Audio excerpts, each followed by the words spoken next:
भाई का स्वागत का कार्यक्रम मैं चाहता हूँ कि जल्द से जल्द संचालित हो, ताकि कार्यक्रम आगे बढ़ाया जाए। हम लोग ये बैठाने में ही लग जाएंगे तो पूरा समय इसी में लग जाएगा।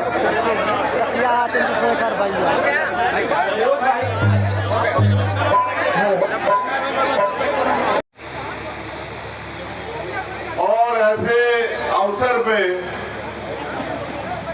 यहाँ उपस्थित जनसमूह से बात करने का मौका मिल रहा है, जिसमें बड़े पैमाने पे हमारे नौजवान साथी, सम्मानित बुजुर्ग और हमारी माताएं बहनें जो लंबे समय से यहाँ धूप में परेशानी का सामना करके बैठी हुई हैं। मैं आप सबका पुनः धन्यवाद करता हूँ इस प्यार और आशीर्वाद के लिए, क्योंकि नगर का चुनाव चल रहा है, नगर की सरकार बनेगी। आप लोगों को फैसला करना है कि आप अपने नगर में किस तरह के व्यक्ति को ताकत देना चाहते हैं। आप अधिकार आए, और अगर आप ये चाहते हो कि जो अधिकार संविधान में लिखे गए हैं वो अधिकार आप तक पहुंचे, तो आपको राजनीतिक शक्ति अपने हाथ में लेनी पड़ेगी, क्योंकि जिसकी सत्ता होगी वो अपने हिसाब से काम करेगा। आज जिनकी सत्ता है वो देखो किस हिसाब से काम कर रहे हैं कि निर्दोष व्यक्ति से दूर करना चाहते हैं। जिम्मेदारी आपके कंधों पे आन पड़ी। तो मैं अपनी बात को शुरुआत करते हुए समय समय पे जो संत गुरु महापुरुष जन्मे हैं उन सबको नमन करता हूँ। नमन इसलिए करता हूँ क्योंकि अपने महापुरुषों को याद रखना चाहिए। किसने खाई लाठी, आप अपने मन से पूछ के देखो। आप नेता आपको वो चाहिए जो आपकी वोट देके घरों में घुस के जाके बैठ जाए, और जब आपके साथ अन्याय दिखाई भी नहीं दे। जब मौलाना करीम सिद्दीकी के साथ अन्याय हुआ कौन लड़ा?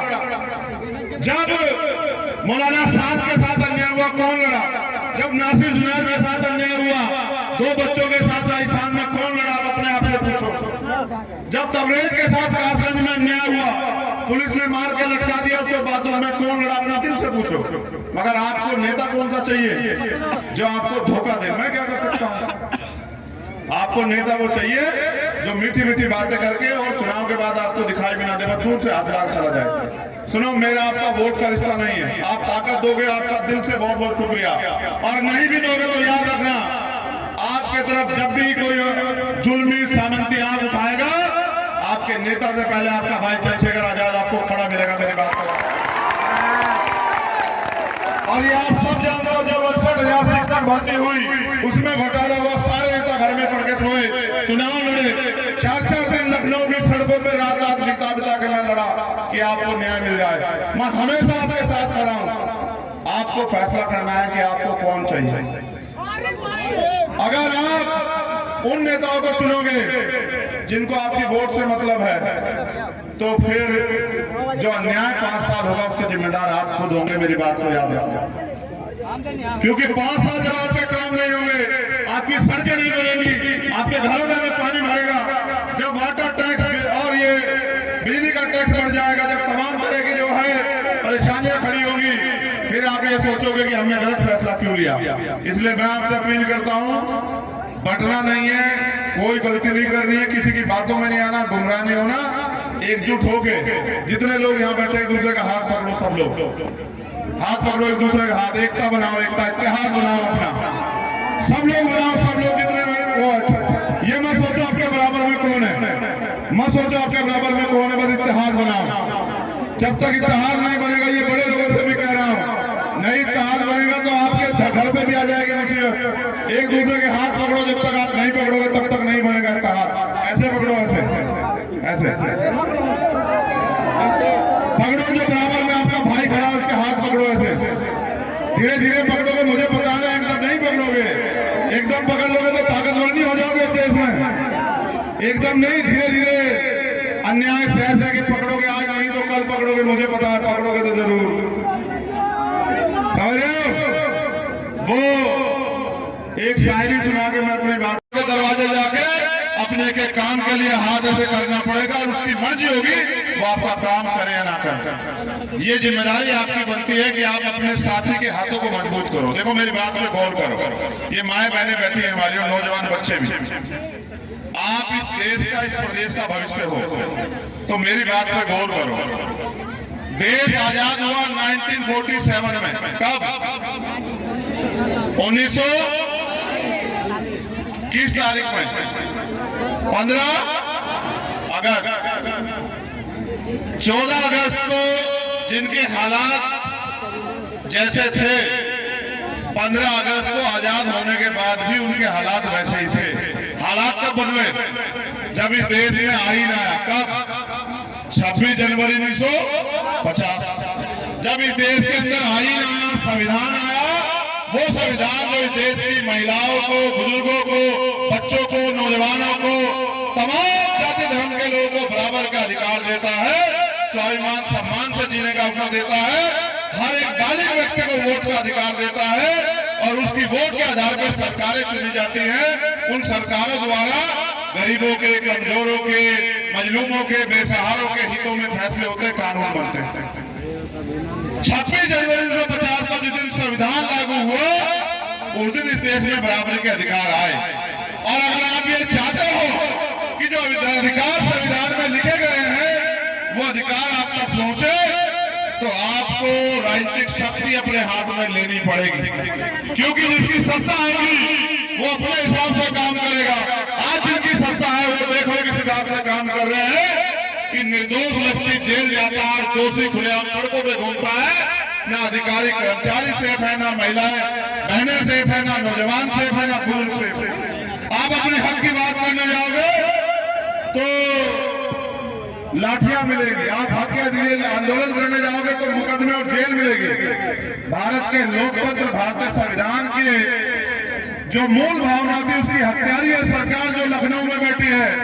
इसको सबक सिखाने का समय आ गया है मेरे दोस्तों। 2022 में जो हमसे गलती हुई उसके कारण ये ताकतवर हो गए हैं। हमें दोबारा से गलती नहीं करनी, हमें बटना नहीं है। आपकी ये ताकत ये बता रही है कि वलीदपुर में आरिफ अंसारी का कोई मुकाबला नहीं कर रही है, आपकी ताकत बता रही है। बस अपनी वोट को संगठित करो। अभी तो आपको ये पता लगेगा, परसों मैंने पहले देश का चुनाव देखा, आगरा से 1.5 लाख वोट कटवा दिए सरकार के लोगों ने। आप ये समझते हो एक वोट गिनती नहीं होती? अखबार पढ़ के देखो, आगरा से 1.5 लाख वोट गांव से ये सरकार चारों तरफ से हमें घेरने का काम कर रही है। जिन बस्तियों में हमारे वोट ज्यादा उनकी वोट कटवा दे रही है। आपको कल परसों तरसों एहसास होगा, जब लिस्ट आएगी तब आपको पता लगेगा कि आपके घर में 6 वोट थे, वोट में उसमें लिस्ट में तो 2 का नाम है, 4 तो गायब है। आपको क्या लग रहा है? ये सामने से मुकाबला नहीं कर सकते हैं, ये धोखे से लड़ने वाले लोग हैं। सामने से मुकाबला करते तो हम इनको बता देते कि वोट हमारा, राज तुम्हारा नहीं चलेगा, नहीं चलेगा। लेकिन ये पीछे से हमला करते, धोखे से हमला करते, भाइयों को भाइयों से लड़ा के कुर्सी में बैठे हुए लोग हैं। इनको हमें समझना पड़ेगा। इस देश में जाति धर्म का झगड़ा इन्होंने व्यवस्था बना के किया है, वरना इस देश में एक ही झगड़ा है कि गरीब अपने अधिकार चाहते हैं और अमीर देना नहीं चाहता। अगर आपको अपने अधिकार चाहिए, ये नगर का चुनाव है, आपकी समस्या रहेगी बिजली, आपकी समस्या रहेगी पानी, आपकी समस्या रहेगी सड़क, नाली, सफाई, house tax, water tax, school, hospital, ये आपकी समस्याएं रहेगी। अगर आप ये जिम्मेदारी आज को दे दो तो आपको किसी सरकार की जरूरत नहीं पड़ेगी। अगर आप अपने हाथों को मजबूत कर लो, जिस तरह से मैंने इसका हाथ पकड़ा अपने हाथ में, आप भी अपने हाथों में एक दूसरे के हाथ पकड़ लो, इस एकता को बना लो।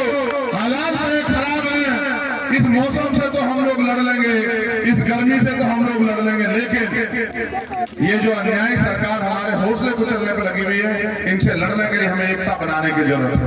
और बिना एक हुए हम लोग इनसे नहीं जीत सकते हैं। ये क्या है बताओ? पक्का केतली है? ये केतली नहीं है, ये अलादीन का चिराग।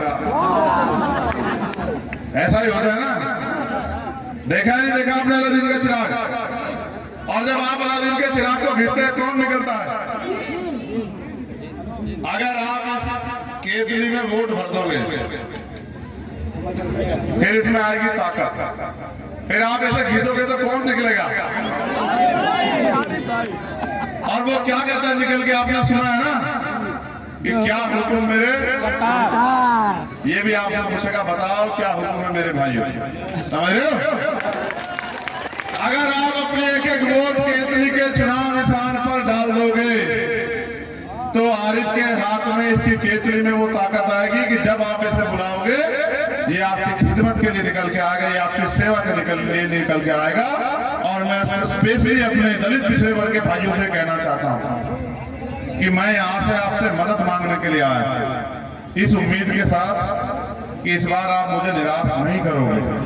क्या आपको मेरी लड़ाई पे कोई शक है? देखो, काशीराम साहब ये कहते थे कि वोट का अधिकार हमें बेचने बिकने के लिए नहीं मिला, वोट का अधिकार हमें अपनी गुलामी से मुक्ति के लिए मिला। और उन्होंने कहा कि वोट की रक्षा ऐसे करनी जैसे बहन बेटी की रक्षा की जाती है। हम लोग बहन बेटी की रक्षा कैसे करते हैं? अपनी जान से ज्यादा चाहकर करते हैं, नहीं करते हैं? उसी तरह हमें अपनी वोट की भी रक्षा करनी है। वो कहते थे कि वोट को फेंकना नहीं है, ना बेचना, वोट को जिम्मेदार आदमी को सौंपना है।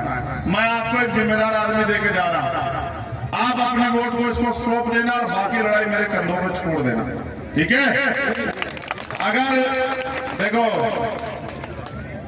इस देश में आज जो भी हो रहा है वो राजनीति के कारण ही हो रहा है। अगर महंगाई बढ़ रही है तो सरकार जिम्मेदार है, बेरोजगारी बढ़ रही है सरकार जिम्मेदार है, नफरत बढ़ रही है सरकार जिम्मेदार है, तमाम तरह की मुसीबतें बढ़ रही है सरकार जिम्मेदार है, किसान को फसल का दाम नहीं मिल रहा सरकार नहीं चाहती, नौजवान सड़कों पे पढ़ लिख के धक्के खा रहा है सरकार रोजगार नहीं दे रही है, जो अधिकार है उनको कुचला जा रहा है। अगर आप अपनी ताकत नहीं बनाओगे तो आप इस राजनीति का शिकार हो जाओगे। इसलिए मैं आपसे कहना चाहता हूं, मैं अपनी माओ बहनों से भी कह रहा हूं, गलती नहीं करनी है।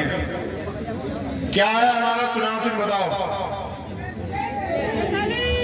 आप लोग चुनाव चिन्ह नया है ना, झंडा पुराना है, चुनाव चिन्ह नया है, इसलिए इनको बताना पड़ रहा है। क्या है चुनाव चिन्ह बताओ? तुम कब से महिलाएं हो गई हो, महिलाओं को बोलने दो। क्या है चुनाव चिन्ह बताओ? हाथ उठा के बताओ। आवाज का मैं शेरनियों की आवाज मजबूत आनी चाहिए। क्या है चुनाव चिन्ह? केतली। क्या है चुनाव चिन्ह? और वो मोहर कहां लगी बताओ? दोनों हाथ उठा के बताओ, मोहर कहां लगेगी? नहीं, जो हाथ उठाएगा उसी की मानी जाएगी वोट, यही हो जाएगा प्रशिक्षण अभी। दोनों हाथ उठा के बताओ, मोहर कहां लगेगी?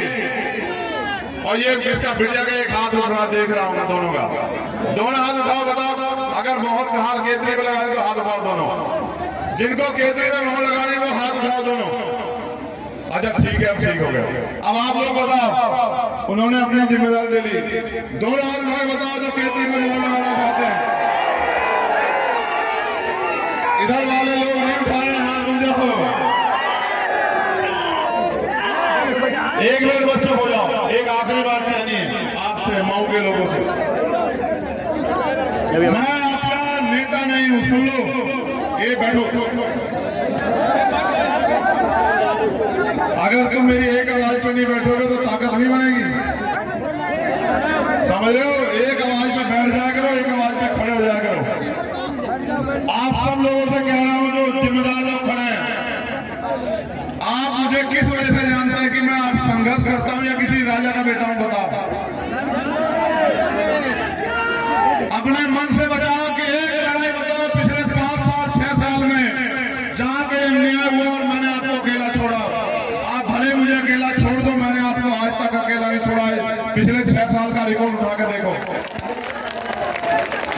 सुनो, चाहे दिल्ली में सतगुरु रविदास जी का गुरु घट टूटा हो, चाहे 2 अप्रैल का मामला हो,